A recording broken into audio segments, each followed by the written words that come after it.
حمیت کی بقا پر بے خطر سب کچھ لٹا ڈالے، جو نصب العین کی خاطر 72 کے 72 سر کٹا ڈالے۔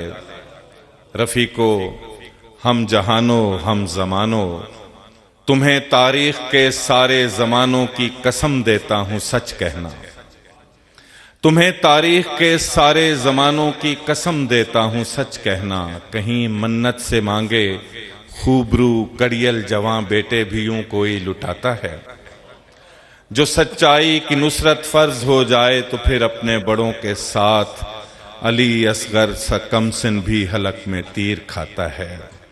رفیقو ہم زمانو ہم جہانو، کہ دنیا سچ کی عاشق سچے دل سے ہو تبھی ہم سب سناتے ہیں، اسی خاطر یہ مجلس ہے، اسی خاطر محرم ہم مناتے ہیں۔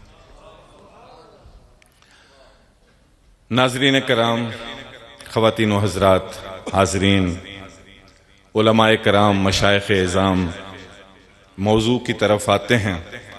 آپ صدائے محراب ملاحظہ کر رہے ہیں، کیو ٹیلی ویژن سے براہ راست ادارہ تعلیم اسلامیہ خیابان سر سید راولپنڈی میں ہم موجود ہیں، اور حسب معمول ہماری اس نشست کے خطیب اور مقرر، مفکر اسلام، مفسر قرآن، حضرت علامہ سید پیر ریاض حسین شاہ صاحب، اور آج کا موضوع قرآن حکیم کی سہ جہتی تربیت۔ ارشاد فرمائیں گے ہماری سماعتیں ہمتن گوش۔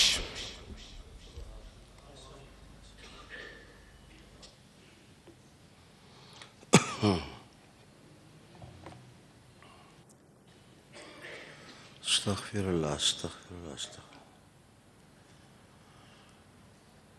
احمدہ ونصلی ونسلم علی رسولہ الکریم۔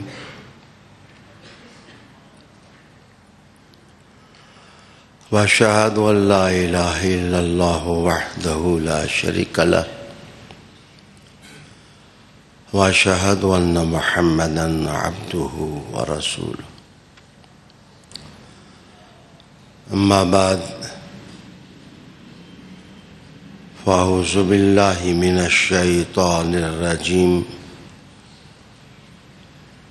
بسم اللہ الرحمن الرحیم۔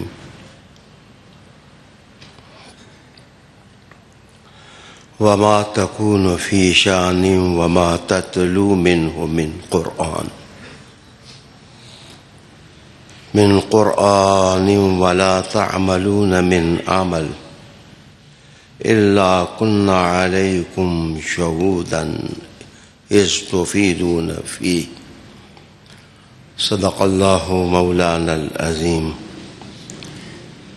وبلغنا رسولہ النبی الکریم، ونحن على ذلك من الشاہدین والشاکرین، والحمد للہ رب العالمین۔ درود شریف پڑھیں۔ اللہم صلی وسلم علی سیدنا ونبینا ومولانا محمد وعلی آل سیدنا ونبینا ومولانا محمد مبارک وسلم صلی علیہ۔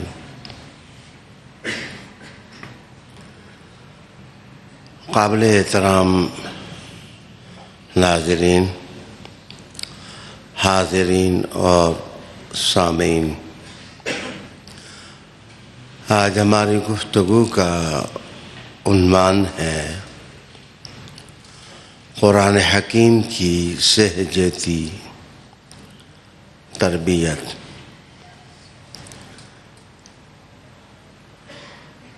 عام طور پر اس عنوان سے توجہ اس طرف مبذول ہوتی ہے کہ حضرت انسان کی زندگی 3 حالتوں سے خالی نہیں ہے۔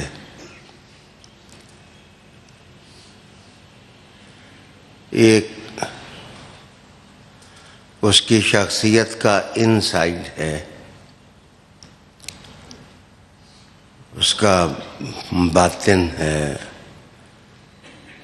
اور وہ امور ہیں جو اس کی پرائیویٹ لائف کے ساتھ تعلق رکھتے ہیں۔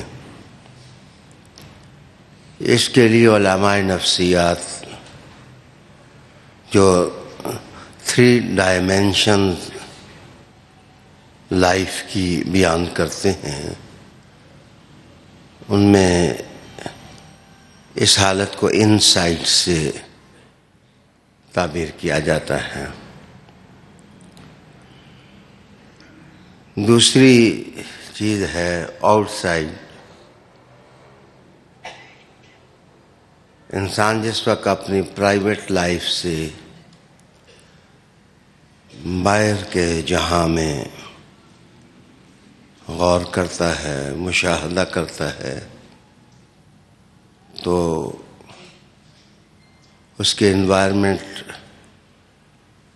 اس کا جو ماحول ہے، اس میں اس کے ساتھ بیٹھنے اٹھنے والے لوگ، اس کے پڑوس میں رہنے والے لوگ، اس کے دوست، احباب، رشتہ دار، ان کے ساتھ متعلق جو امور ہوتے ہیں وہ آؤٹ سائڈ کے عنوان کے تحت مطالعہ کیے جا سکتے ہیں۔ اور تیسری چیز ہے کہ کائنات ارضی اور سماوی میں ایک رشتہ انسان کا پوری کائنات کے ساتھ بھی ہے۔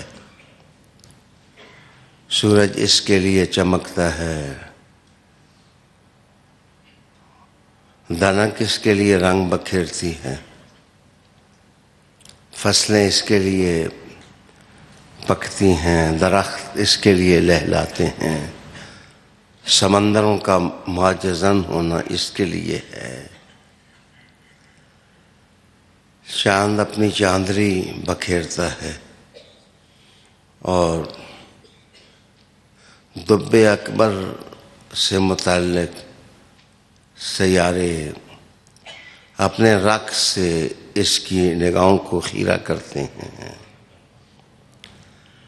تو یہ تعلق کائنات کے ساتھ انسان کا ہے۔ قرآن مجید ان میں سے تینوں حالتوں کو تشنا نہیں چھوڑتا، رہنمائی کرتا ہے، رہبری کرتا ہے۔ بلا شبہ ولا رطب ولا یابس الا فی کتاب مبین۔ کائنات کی ہر چیز اس کتاب کے تخت السطور میں دیکھی جا سکتی ہے اور پڑھی جا سکتی ہے، اس کے فوائد کا مطالعہ ہو سکتا ہے، اس کے مضرات اور نقصانات دیکھے جا سکتے ہیں۔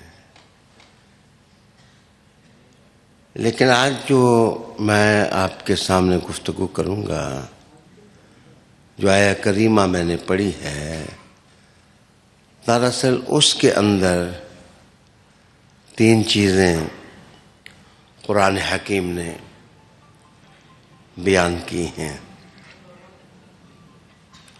اور وہ ان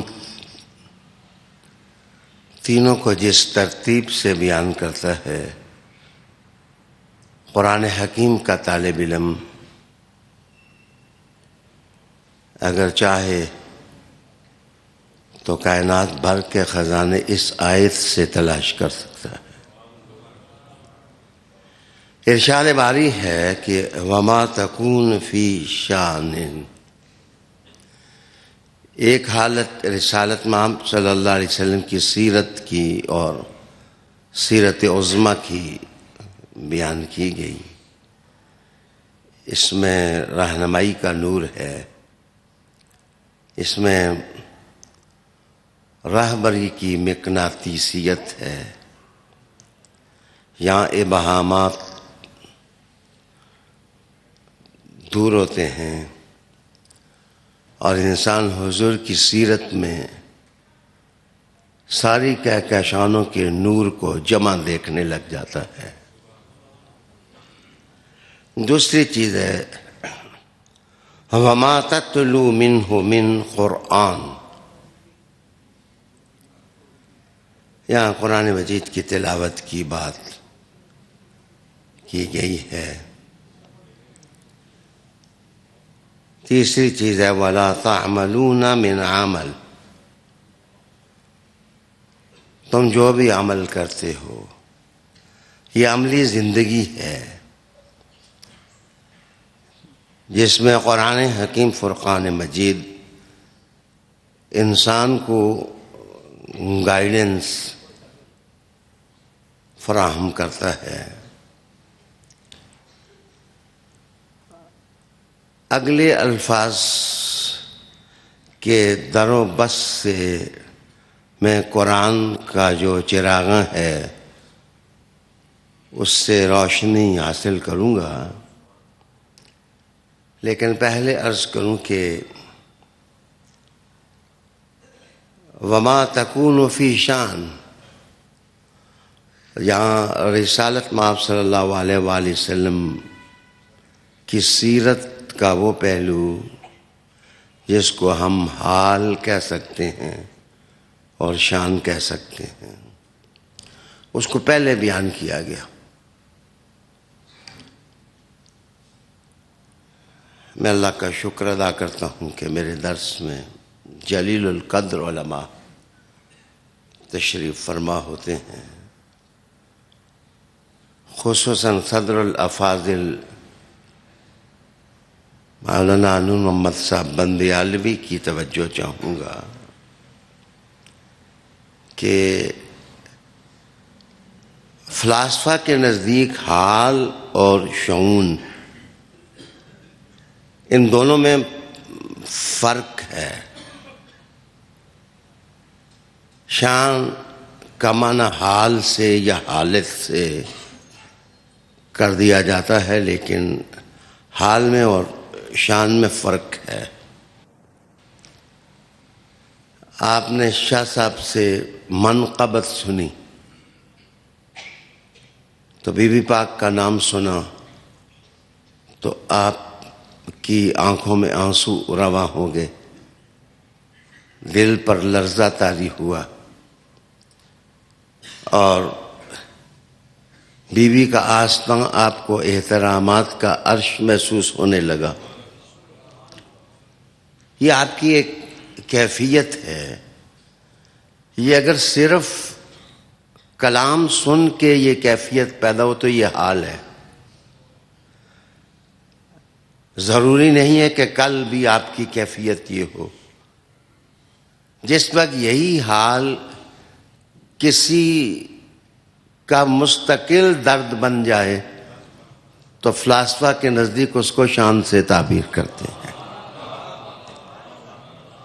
حال عارضی ہوتا ہے اور شان میں قدر استقلال ہوتا ہے، لیکن حکماء کے نزدیک ایک جگہ شان بھی پھر اس میں بھی تبدیلی ہے اور اس سے آگے کی دنیا قدر تفصیلی ہے۔ قرآن مجید سنیے، رسول کریم علیہ السلام کو یہ نہیں کہا گیا کہ محبوب آپ کا جس وقت حال ہوتا ہے وَمَا تَكُونُ فِي شَان، شان کہا گیا ہے۔ اللہ آوارگی خیالات سے محفوظ کرے۔ رب کریم نے بھی عطاؤں کے پھول جس وقت اپنے محبوب کے لیے مختص کیے تو یہی لفظ اس کی اپنی بھی ایک صفت توحید ہے جس کو اللہ نے بیان کیا کہ کل یوم ہوا فی شان، فَبِأَيِّ آلَاءِ رَبِّكُمَا تُكَذِّبَانِ۔ تو یہ لفظ ہر میں توحید کی طرف جو راستہ جاتا ہے، اس راستے میں ایک پھول کی حیثیت سے مشام ہستی کو معطر کرتا ہے، اور یہی حضور کی سیرت کا ایک شگفتہ باب محسوس ہوتا ہے۔ وَمَا تَكُونُ فِي شَأْنٍ،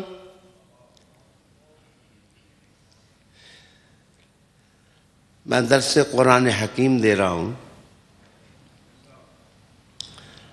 مجھے احساس ہے کہ آج میرے امام حسین پاک کی ولادت کا دن ہے، لیکن ان کی شان بھی تو قرآن ہی ہے۔ وَمَا تَكُونُ فِي شَأْنٍ وَمَا تَتْلُو مِنْهُ مِنْ قُرْآنٍ۔ اچھا، میں عرض کروں کہ پہلے شان کا معنی سمجھیں۔ اگر کسی لفظ کے آپ کو متعدد معنی نہیں آتے تو آپ خام خواہ اونچی جگہ قدم نہ رکھا کریں۔ یہ بات شخ و شاہت کی نہیں ہو رہی ہے، یہ بات شان کی ہو رہی ہے۔ وَمَا تَكُونُ فِي شَأْنٍ، جناب اس کا پہلا معنی ہے تاج العروس۔ یہ کسی اونٹ کا نام نہیں، لغت کی کتاب ہے۔ لسان العرب، یہ کوئی جزیرہ نہیں ہے، یہ بھی لغت کی کتاب ہے۔ التحقیق، یہ بھی کتاب ہے، یہ کوئی ریتلا ٹیلا نہیں ہے، یہ لغت کی کتابیں ہیں جن کا میں نے نام لیا۔ اصحاب لغت لکھتے ہیں کہ آنکھ کی وہ رگ جو پیچھے سے خون لے کے آتی ہے، اور آنکھ کے اندر جو باریک شریان ہیں ان کو وہ خون پہنچاتی ہے، اس رگ کا نام شان ہے۔ وہ رگ جو خون سے لبالب سیر ہو کے آنکھوں کو توانائی بخشتی ہے، اس کا نام شان ہے۔ اس کا مطلب یہ ہے کہ وہ رگ جو آنکھوں کو بصیرت اور بصارت کا سامان پہنچاتی ہے وہ شان ہے۔ اور رب کریم نے کہا کہ ساری کائنات میں عدل و انصاف اور علم اور عرفان اور محبت اور آشتی اور بصارت اور بصیرت کی جو روشنیاں لوگوں کو پہنچ رہی ہیں وہ میرے محمد کی شان ہے صلی اللہ علیہ وآلہ وسلم۔ وَمَا تَكُونُ فِي شَأْنٍ،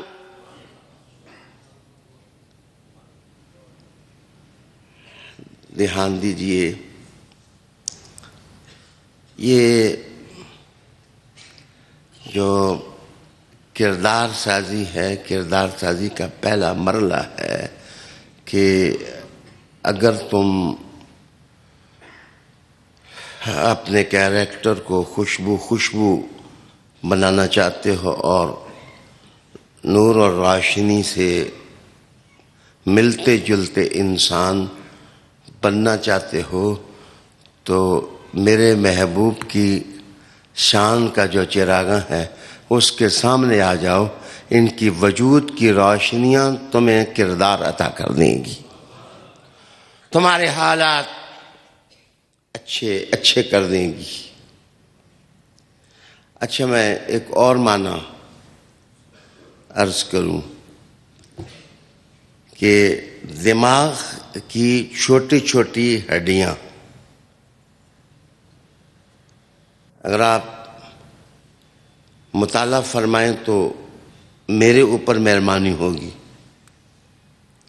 کہ لغت کی کتابوں میں پڑھیں کہ یہ دماغ، اس کے اندر چھوٹی چھوٹی ہڈیاں ہوتی ہیں، تو جس جگہ وہ ساری ہڈیاں جا کے مل جاتی ہیں، وہ مقام فضیلت جو ہے اس کو ائمہ لغت شان سے تعبیر کرتے ہیں۔ اس کا مطلب یہ ہے کہ دماغ کی ہڈیاں سوچ، فکر اور مائنڈ سیٹ کی علامت ہیں اور سمبل ہیں۔ رب کریم نے اشارہ اس طرف کیا ہے کہ منطق ہے، فلسفہ ہے، سوچ ہے، دماغ کی ابھرتی رگیں ہیں، خیالات کے کاروان ہیں، تخیلات کی فوجیں ہیں، اور افکار عالیہ کا ادب ہے اور ادب کی شہامت ہے۔ جو کچھ بھی ہے یہ چھوٹی چھوٹی ہڈیوں کی طرح ہیں، جس جگہ آ کے سب کچھ مل جاتا ہے۔ اگر اس کو میں تقدس کے باب میں اتاروں تو میں کہہ سکتا ہوں، جہاں ابراہیم اپنا درد لے کے آتے ہیں، اسماعیل سپاس لے کے آتے ہیں، یوسف حسن لے کے آتے ہیں، عیسیٰ علیہ السلام تمثیلات لے کے آتے ہیں، موسیٰ علیہ السلام جلوہ لے کے آتے ہیں، جس نقطے پر آ کے سب جمع ہو جاتے ہیں وہ شان ہے میرے محمد صلی اللہ علیہ وآلہ وسلم کی۔ وَمَا تَكُونُ فِي شَأْنٍ، میرے دوستو، تیسرا معنی بھی میں عرض کروں کہ اس کا معنی یہ بھی لیا گیا ہے کہ فضیلت مآب اور تقدس مآب کردار و جو فکر ہوتی ہے اس کو شان سے تعبیر کرتے ہیں۔ آئیے اگر میں عامت الناس کے ساتھ رہوں اور اس کو حالت یا شان ہی کے معنی میں رکھوں جو آپ سمجھتے ہیں، تو پھر بھی میں عرض کروں گا کہ رب کریم نے کہا کہ قرآن کریکٹر بلڈنگ کی مضبوط فاؤنڈیشن ہے، لیکن یہ سیکنڈ نقطے پر ہے۔ پہلا نقطہ یہ ہے کہ میرے محبوب کے حال کے سمندر میں تم غوطہ لگاؤ تو جس وقت حضور کی نظر ہو جائے گی تو پھر قرآن بھی تمہیں فیض دینے لگ جائے گا، پھر تم کتاب حیات اور کتاب انقلاب سے استفادہ کرنے لگ جاؤ گے۔ یہ میں کیفیات کا عنوان اس کو دیتا ہوں۔ صحابہ رضی اللہ تعالیٰ عنہ اجمعین یہی قرآن پڑھتے تھے، ہم بھی پڑھتے ہیں، لیکن جو فضیلت ہے وہ حضور صلی اللہ علیہ وسلم کے کمپینینز کو ہے، اور وہ آل بیت اطہار جنہوں نے رسول کریم علیہ السلام کے چہرہ نور کی زیارت کی ہے، فضیلتیں ان کے لیے ہیں، عظمتیں ان کے لیے ہیں۔ اصل بات یہ ہے کہ قرآن ہمارے پاس ہے، لیکن جو حضور پڑھتے تھے وہ کیفیت ہمارے پاس نہیں ہے۔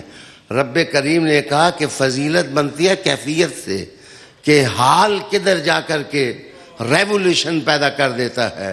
قرآن یہی تھا، لیکن ابو بکر تو صدیق تھے، فاروق تو فاروق تھے، اس لیے کہ ان کو کیفیات کی وہ دولت ملی تھی حضور کی آنکھوں سے، انہوں نے حضور کا چہرہ دیکھا تھا۔ اس کا مطلب یہ ہے کہ نمازیں بھی عظمت دیتی ہیں، لیکن جو عظمت چہرہ رسول دیتا ہے وہ کسی اور نقطے سے نہیں حاصل کیا جا سکتا۔ وَمَا تَكُونُ فِي شَأْنٍ، بات کیفیت کی ہے، یاد رکھنا کیفیت تصوف ہے، یہی تصوف ہے۔ میں چند اقوال آپ کو سناتا ہوں بہت بڑے لوگوں کے، جو چھوٹے نہیں ہیں، بگ گنز نہیں کہتا اس لیے کہ گنیں ڈراتی ہیں، میں نے بگ لوگ کہے ہیں، بڑے لوگوں کے اقوال آپ کو میں سناتا ہوں. جناب ابن خلدون کہتے ہیں کہ اصل بندہ وہ ہوتا ہے کہ جو عبادات پر کارمند ہو. آپ جس وقت کسی گائیڈ کا انتخاب کریں تو دیکھیں اس کی عبادت کی حالت کیا ہے. نماز پڑھتا ہے, روزے رکھتا ہے, زکوٰۃ دیتا ہے یا زکوٰۃ کھاتا ہے. ان دو باتوں میں فرق ہے. زکوٰۃ دینا اور ہے, زکوٰۃ کھانا اور ہے. حج کرنا ہے, ذکر کرنا ہے, تسبیحات میں ڈوب جانا ہے, اللہ کے اسماء کا ورد کرنا ہے. میرے دوستو, دوسری چیز ہے اللہ کی طرف ہر وقت متوجہ رہنا. یہ ابن خلدون کہتا ہے, مقدمہ اس کا پڑھیں جو تاریخ کا اس نے مقدمہ لکھا. اس کے اندر لکھتے ہیں کہ حکمرانوں کے پاس کچھ نہیں ہے. وہ دراصل اصول ریاست بانی لکھتا ہے. وہ لکھتا ہے حاکموں کے پاس کچھ نہیں ہے, سب کچھ فقیروں کے پاس ہے. اور فقیروں کے پاس سب سے بڑی دولت اللہ کے سامنے سر رکھنا, عبادت کرنا, عاجزی کرنا, اللہ کی طرف ہر وقت متوجہ رہنا, ہر وقت اللہ تعالیٰ کی یاد, اس کے ذکر میں کھو جانا. اللہ اکبر. کسی موقع پر میں نے عرض کیا تھا کہ فقیر وہ ہوتا ہے کہ جو اٹھتے ہوئے اپنے قدم کو دیکھتا ہے کہ میں غفلت کے ماحول میں جا رہا ہوں یا میں اللہ کو راضی کرنے کے ماحول میں قدم رکھ رہا ہوں, کہاں میں قدم رکھ رہا ہوں. اور تیسری چیز ہے لذائذ سے کنارہ کشی اختیار کرنا اور اپنے نفس کو بہیمیت اور حیوانیت کی طرف نہ جانے دینا. کہتے ہیں رسول کریم علیہ السلام نے جو اپنے کمپینینز تھے, ماننے والے تھے, وہ روٹی کے عاشق نہیں تھے, وہ کھانے کے عاشق نہیں تھے, وہ اللہ کے نور کے عاشق تھے. اور ان کے اندر انہماک تھا عبادت کا. آئیے میں ایک آپ کو حدیث سناؤں. حضرت علی المرتضیٰ کرم اللہ وجہہ الکریم, حضرت علی المرتضیٰ کرم اللہ وجہہ الکریم, میرا دل کرتا ہے میں اس نام کا ورد کروں. حضرت علی المرتضیٰ کرم اللہ وجہہ الکریم حضور صلی اللہ علیہ وآلہ وسلم کی خدمت میں حاضر ہوئے تو رسول کریم صلی اللہ علیہ وآلہ وسلم نے اپنے چہرے کی شگفتگی کو اور بڑھایا اور شاداب اور تر و تازہ لہجے میں علی سے کہا کہ آج اس وقت کیسے آنا ہوا. آپ ارشاد فرمانے لگے یا رسول اللہ صلی اللہ علیہ وسلم, اللہ تعالیٰ سے قریب ہونے کا کوئی آسان ترین راستہ بتا. راستہ آسان ہو اور فضیلت معاب طریقہ ہو جس سے ہم اللہ سے قریب ہو جائیں. میرے پیارے, اصل المیہ یہ ہے, گریٹ ٹریجڈی یہ ہے کہ خانقاہیں اس نور سے خالی ہو گئیں جس میں قرب کی تڑپ تھی, اور ہمارے معمولات جو ہیں علمی ہمارے خلاف ہو گئے. اقبال نے کوئی گالی نہیں دی, اس نے حالت بیان کی تھی کہ گلا تو گھونٹ دیا اہل مدرسہ نے تمہارا, کہاں سے آئے صدا لا الہ الا اللہ. تو کیفیت نہیں ہے. حضور کے صحابہ کے پاس کیفیت تھی, حال تھا، ان کی شعور کے اندر درد تھا، درد. حضرت علی المرتضیٰ نے عرض کی کہ یا رسول اللہ صلی اللہ علیہ وسلم کوئی ایسا طریقہ بتائیں جو فضیلت مآب اور اللہ سے قریب میں مجھے کر دے. تو رسول کریم علیہ السلام نے پہلے سرسری سے انداز سے ارشاد فرمایا کہ اللہ کا ذکر کیا کرو، اللہ کا ذکر کیا کرو. بچے بہت بڑا ہے، علم حاصل کرنا بہت بڑی چیز ہے، لیکن جس وقت انسان کے اندر باطن کی جڑی ہوئی ہو تو مجھے بتائیں علم وہاں کیا کارنامہ سر انجام دے گا. یہ شخص سائل وہ تھا جو علم و حکمت کے اس شہر کا دروازہ تھا جس شہر کا نام حضور تھا اور دروازے کا نام علی تھا. آپ نے کہا کہ یا رسول اللہ صلی اللہ علیہ وسلم کوئی راستہ ایسا بتا دیں جو آسان بھی ہو، سہل بھی ہو اور اللہ کی ذات تک پہنچانے والا ہو. تو رسول کریم علیہ السلام ذکر کرو اللہ کا، دائمی ذکر کرو، ہر وقت اللہ کے ذکر میں رہو، ہر وقت اللہ کے ذکر میں رہو. اس سے اور کہ کون سی بڑی نصیحت ہو سکتی ہے. ناظرین سامعین، اس وقت جب سوشل میڈیا نے ولیوں کو بھی اجاڑ دیا ہے، میں نے کہا کہ علماء کو اجاڑ دیا ہے اور علم کے ٹھئیوں کو اجاڑ دیا ہے. دانش کدے سوشل میڈیا کے ہاتھ سے ویران ہیں. لوگ گالیاں دیتے ہیں اور گالیاں دینے کے بعد کہتے ہیں میثاق مدینہ. یہ کیا، کس طرف زندگی کے سفینہ جا رہا ہے؟ توجہ چاہتا ہوں. رسالت مال سے پہلے تو فرمایا کہ ہر وقت اللہ کا ذکر کرو. بچے، جس طرح گاڑی پیٹرول کے ساتھ چلتی ہے، انسان کی زندگی لطافت کی منزلیں طے کرتی ہے اللہ کے ذکر کے ساتھ. یا ایھا الذین آمنوا اذکروا اللہ ذکرا کثیرا.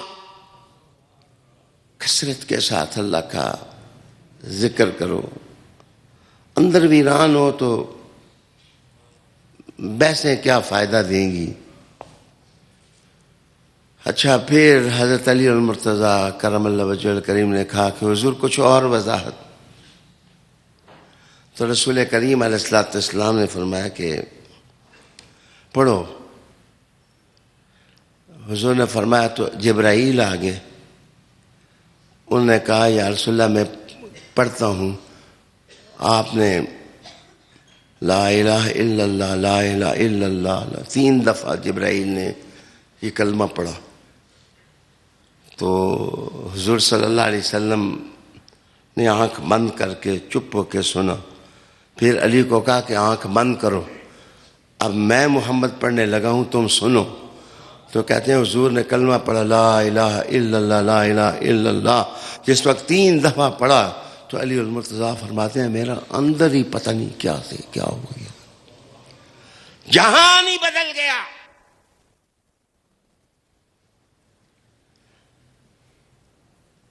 ذکر سے تبدیلی، حال کا اچھا ہونا، شعور کا بدل جانا. علم اچھی چیز ہے، جس وقت پڑھو تو اس سے پہلے تھوڑی دیر ذکر کرو، اللہ کا ذکر کرو، علم میں برکت پیدا ہو جائے گی.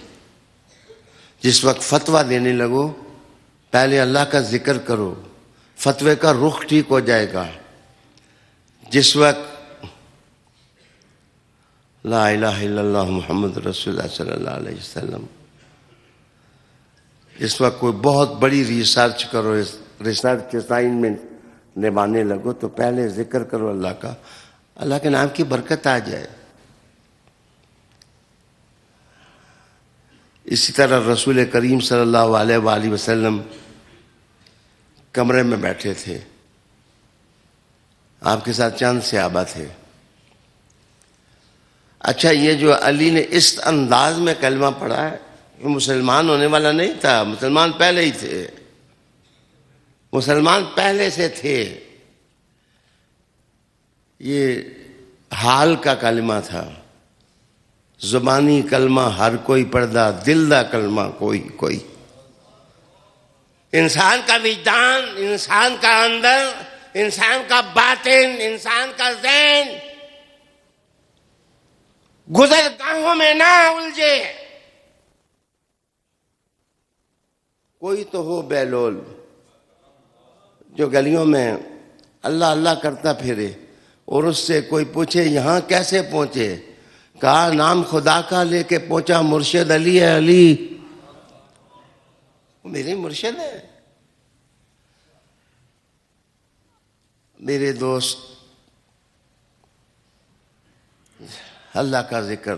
حضور علیہ السلام نے چند صحابہ رضی اللہ تعالیٰ عنہ اجمعین تشریف فرماتے تو حضور صلی اللہ علیہ وسلم نے فرمایا کہ تم میں سے کوئی غیر محرم تو نہیں ہے؟ قال رسول اللہ صلی اللہ علیہ وآلہ وسلم تم میں سے کوئی غیر محرم تو نہیں ہے، اجنبی تو نہیں ہے. اجنبی تم میں کوئی اجنبی تو نہیں ہے.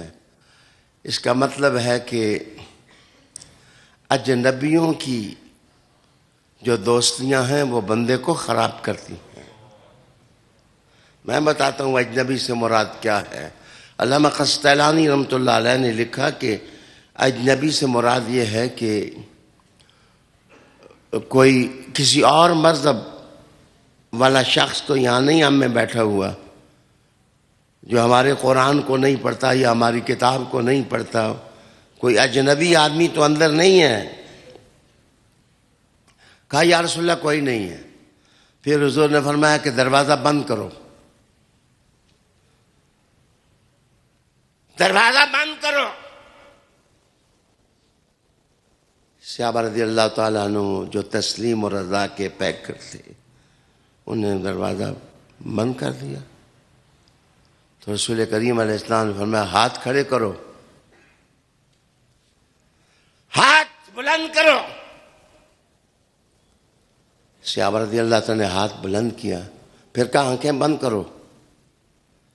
آنکھ بند کی تو حضور نے اونچا اونچا پڑھا لا الہ الا اللہ لا الہ الا اللہ. رحمت عالم علیہ تحیت و ثنا کی زبان سے یہ کلمہ نکلا تو حضور نے ساتھ ارشاد فرمایا کہ اس اللہ کا شکر کہ اس نے یہ کلمہ دے کر مجھے مبعوث کیا اور اس کلمہ کو جنت کی کنجی بنا دیا. اور اگر حوالہ اس کا پڑھنا چاہیں تو مجموع الزوائد میں بھی ہے اور طبرانی نے بھی اس کو روایت کیا ہے. رحمت عالم علیہ السلام نے فرمایا کہ سنو خوشخبری، اللہ نے تمہارے سارے گناہ معاف کر دیے ہیں. اس کا مطلب یہ ہے کہ بچے ہم ویران الحال ہو گئے ہیں. ہمارا حال نہیں رہا ہے، ہماری کیفیات سے ہم محروم ہو گئے ہیں. نمازیں پڑھتے ہیں تو رسالت میں آپ صلی اللہ علیہ وسلم نے اس کو تعبیر کیا تھا جیسے مرغ ٹھونکے لگاتا ہے. یہ ہماری نمازوں کی حالت ہو گئی ہے. تعدیل ارکان نہیں رہی، سجدے نہیں رہے، رکوع نہیں رہے. بازار مست ہو گئے ہیں ہم لوگ. قافلہ مسلمین اجڑ گیا ہے. کاروان عاشقین زندگی کی اس بنیادی ضرورت سے محروم ہو گیا ہے. تو وہ جو اندر چند لوگ تھے وہ پہلے سے مسلمان ہوئے تھے. وہ کوئی اب کلمہ پڑھ کے مسلمان نہیں ہوئے تھے. اس کا مطلب یہ ہے کہ انسان اپنے باطن کی اصلاح کرے، اپنے پرائیویٹ لائف کو ٹھیک کرے، اپنے تھاٹس کو سنوارے، اپنے خیالات کی گزرگاہیں ٹھیک کرے، اپنی دوستیاں ٹھیک کرے، اپنے فیصلے ٹھیک کرے، اپنے اقدامات ٹھیک کرے. جناب اپنے اوپر نفس کو حاکم نہ بنائے، اپنی جان کا مالک مصطفیٰ کو بنا. النبی اولا بالمومنین من انفسہم، یہ کیفیت اپنے اندر پیدا کرے. میرے دوستو، میں نے کہا یہ کیفیات تھیں صحابہ رضی اللہ تعالیٰ عنہ میں. یہ دیکھو اصحاب صفہ میں ایک شخص بیٹھا ہے اور حضور باہر نکلتے ہیں، دیکھتے ہیں وہ جھوم رہا ہے. رسول کریم علیہ السلام نے کہا کہ کیف اصبحت یا حارثہ، آج تو نے صبح کیسے کی ہے؟ انہوں نے کہا یا رسول اللہ واہ صبح اللہ نے نصیب کی ہے، اگر میں چاہوں تو میں آگے بڑھ کے جنت کے انگوروں کو اپنے ہاتھ سے پکڑ لوں. تو یہ جو کیفیات ہیں، یہ جو انسان کے اندر حال ہے. اگر آپ مجھے معاف کر دیں تو ہماری پیری مریدی کھوٹی، ہم لوگ پیر ایک کو مانتے ہیں، تابعداری دوسری جگہ کرتے ہیں. ہمارے علم کے جو ٹھئیے ہیں، ہم علم کے ساتھ ٹھیک نہیں. ہمارے جو امتحانات لیے جاتے ہیں، ممتحن سوال ٹھیک نہیں کرتے. بجائے نور کے اماکن بتائیں، وہ کوئی اور راستے بتاتے ہیں. سارے راستے صحابہ کے نور والے ہیں، لیکن جو صدیق و علی کا راستہ ہے وہ کسی اور کا نہیں ہے. آج اس بات کو دل میں اتاریں کہ اپنی زندگی کے جو معاملات ہیں ان کو ٹھیک کرو. جو تکبر ہے، جس کو غرور کہتے ہیں، اس ظلمت سے نکلو. علماء اس ظلمت سے نکلیں، مشائخ جو غفلت کی کیفیت ہے اس کا تدارک کریں، اللہ کے ذکر میں کھبیں. میرے حضرت صاحب تو اخبار کو بھی ہاتھ نہیں لگاتے تھے. کہتے تھے شاہ صاحب میں نے لوگوں کو بیعت کرنا ہوتا ہے تو ان فوٹوؤں کی ظلمت میرے دل سے لگے گی تو ان کو فیض کیا ہوگا، مجھے اپنے آپ کو بچا کر رکھنا پڑتا ہے. تقویٰ کی زندگی کہاں گئی، اس کو ہم کہاں آواز ماریں. عالی وقار دوستو، میں نے کہا کہ یہ جو ہے جیتی تربیت کا کہا تھا، اس کی پہلی جیت یہ ہے کہ حال ٹھیک کریں. پوچھتے بھی ہم اس طرح کیا حال ہے عرفان جمیل صاحب، آپ کا کیا حال ہے؟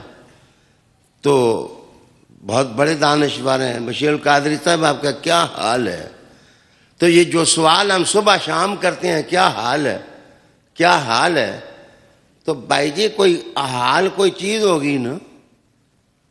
حال اس وقت ٹھیک ہوتا ہے جب بندے کے دل کی ہر دھڑکن میں اللہ کا نام، بس لا الہ الا اللہ، اللہ کے سوا کوئی عبادت کے لائق نہیں ہے.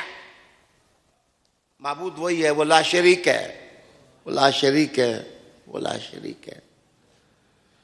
اور اس کے بعد میرے دوستو کیفیت ٹھیک ہوتی ہے. مرشد کائنات، معلم کائنات حضور ہیں، ان سے ربط سے اور ان کے نیچے جو برانچز ہیں ان کی اطاعت میں، ان کی تسلیم میں، ان کی تابعداری میں ہیں، ان کے حکم پر ذکر کی حالت میں ہیں. وہ لوگ ہیں قافلہ انسانیت کے اصل رہبر اور اصل رہنما. عالی وقار دوستو، قرآن مجید نے کہا وَمَا تَكُونُ فِي شَأْنٍ، جو روحانیت کی کائنات کا جو تاجدار ہے، شہر یار ہے، وہ تو رسول کریم ہی ہے صلی اللہ علیہ وآلہ وسلم. بڑا مزیدار یہ لمحہ تقریب ہے کہ امام حسین کی ولادت ہے، اور صرف ولادت کی خوشیاں ہی نہیں، شخصیت بتاؤ کہ جس کا حال قرآنی ہے. جو گھوڑے پر ہو تو پھر قرآن، اور شہادت کے بعد اس کے سر سے بھی قرآن کی تلاوت کی آواز آ رہا ہے. یہ حال ہے. اٹھتے بیٹھتے چلتے پھرتے ہر وقت ہمہ وقت اللہ کا ذکر. بیرونی ایک جگہ لکھتا ہے، بیرونی وہ ہے جس نے زمین کا قطر ماپا. بیرونی لکھتا ہے کہ جس دن سے میں نے بوریے کا لباس پہنا دریائے سندھ میں، جب گرمی نے اس کو ستایا تو بوری کا لباس ایک چرواہے نے اس کو دیا، کہا کہ یہ پہن تجھے ایئر کنڈیشن محسوس ہوگا. تو سندھ کی موجوں میں بوری ڈالی اور اس کو پہن لیا. تو البیرونی کے الفاظ آپ کے سامنے لاتا ہوں. وہ لکھتا ہے کہ فقیروں کی سنت اپنائی ہے تو ٹھنڈ پڑ گئی ہے، اگر فقیروں جیسا دل بنے تو بندے کو مدینہ نظر آنے لگ جاتا ہے. فقر اور خدا پرستی اور اللہ کے ذکر میں مستاں ہو جانا، اور بندہ افتاں وخیزاں اپنے محبوب کا دروازہ ڈھونڈتا رہے، بس اس کا عاشق بن جائے. میرے دوستو،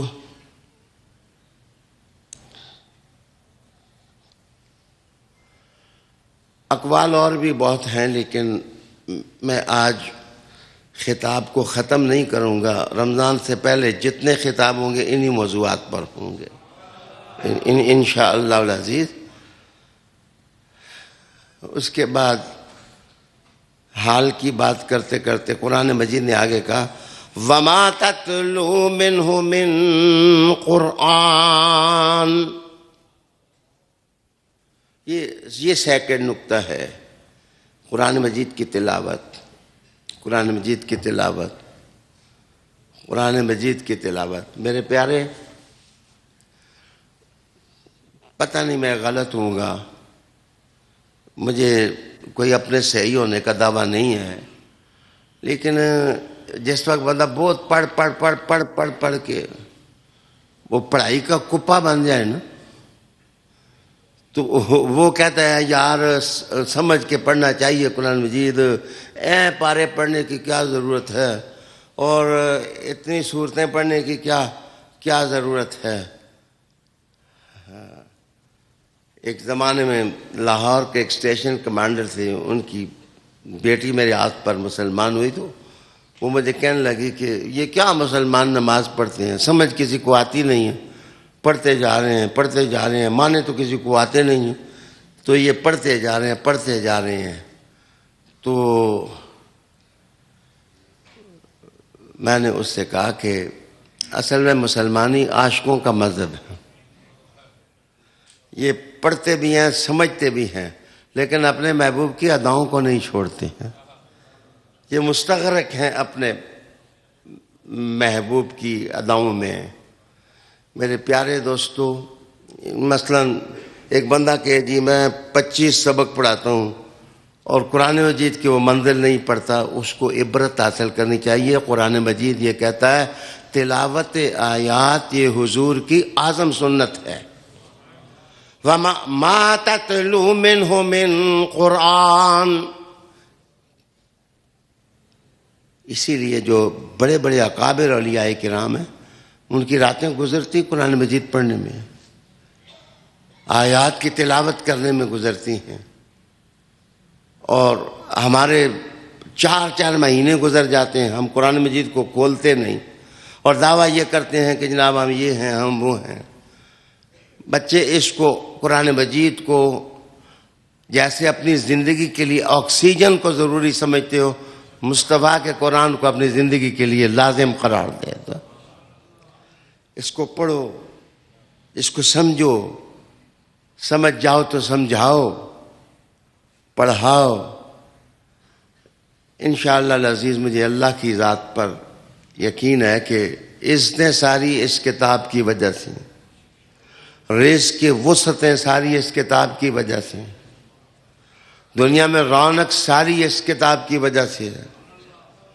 تو یہ تربیت کا بیسک میٹیریل ہے کہ علماء سمجھتے ہیں کہ مؤثر کام کریں تو روز آپ قرآن مجید 5 پارے 10 پارے پڑھ کے جائیں، 3 پارے، 1 سورت 2 سورت، حالات بدل جائیں گے. یہ اندر سے آپ کی روشنی رہنمائی کی پھوٹے گی. حضرت علی المرتضیٰ کرم اللہ وجہ الکریم سے کسی نے پوچھا کہ بحث لگی ہوئی تھی اور اوپر سے بابا چلے گئے.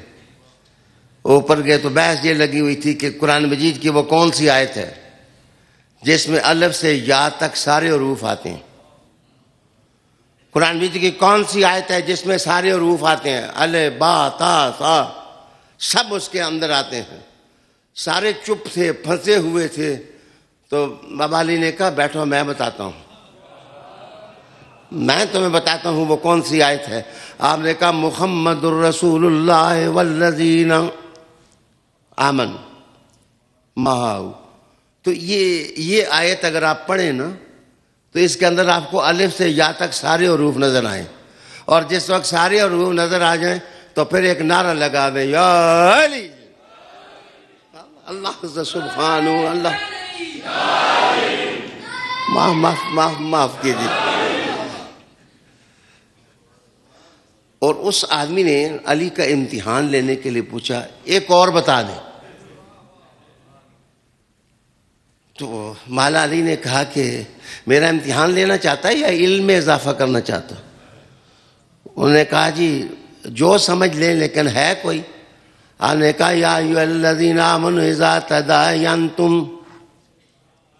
یہ آیت آپ پڑھو، قدر لمبی ہے لیکن اس میں بھی الف سے لے کر یا تک تمام حروف اس کے اندر ہیں. میرے پیارے، ہم اس لیے علی علی نہیں کرتے، اندر کی جو مشق ہے فیض سے بھرنے والا ہے ہی علی ہے. وما تکون فی شان وما تتلو منہ من قرآن. تلاوت آیات کو اپنی زندگی کا ایک لازمی معمول بناؤ. یہ قرآن مجید کی آیت دیتی بھی ہے، نوازتی بھی ہے، عزت بھی بخشتی ہے، بندے کو اٹھاتی بھی ہے، گھرے ہوئوں کو سنبھالا بھی دیتی ہے، بھوکوں کو روٹی بھی دیتی ہے، پیاسوں کو پانی بھی دیتی ہے، حکومت والوں کو استحکام بھی دیتی ہے، بے قانونوں کو قانون بھی دیتی ہے، بے دستوروں کو دستور بھی دیتی ہے، بے معرفت لوگوں کو عرفان بھی دیتی ہے، بے بصیرت لوگوں کو بصیرت بھی دیتی ہے. وہ کیا وصف ہے جو میرے مصطفیٰ کی کتاب نہیں دیتی؟ وَلَا تَعْمَلُونَ مِنْ عَمَلٍ. یہ تیسری جیت ہے کہ دیکھو یاد رکھو، ویسے ایمان نجات کے لیے عقیدہ ضروری ہے، لیکن ڈاکٹر اقبال لکھتے ہیں کہ کریڈز عقائد کو کہتے ہیں، ڈیڈز اعمال کو کہتے ہیں. لیکن اقبال لکھتے ہیں کہ انسان کی زندگی میں استحکام عملیت پیدا کرتی ہے. جتنی اس کی عملیت مضبوط ہوگی، اس کا عمل مضبوط ہوگا، اس کو اللہ تعالیٰ اتنی ہی روشنی زیادہ دے دے گا. قرآن مجید نے کہا وَلَا تَعْمَلُونَ مِنْ عَمَلٍ. یہ تیسری جہت ہے، عرفان، قرآن اور عملی زندگی کا مضبوط ہونا. إِلَّا كُنَّ عَلَيْكُمْ شُهُودًا إِذْ تُفِيضُونَ فِيهِ.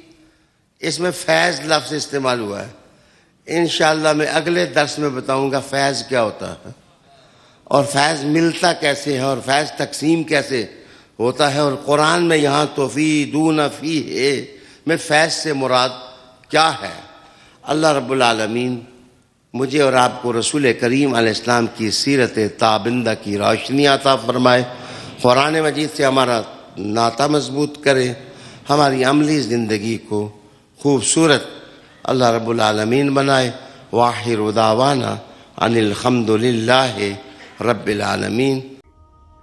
ناظرین، اگر آپ ایسی ہی مزید ویڈیوز دیکھنا چاہتے ہیں تو ہمارا ARYQTV کا چینل سبسکرائب کیجئے اور بیل آئیکن کا بٹن دبانا نہ بھولیے تاکہ آپ سے کوئی پسندیدہ پروگرام مس نہ ہو جائے.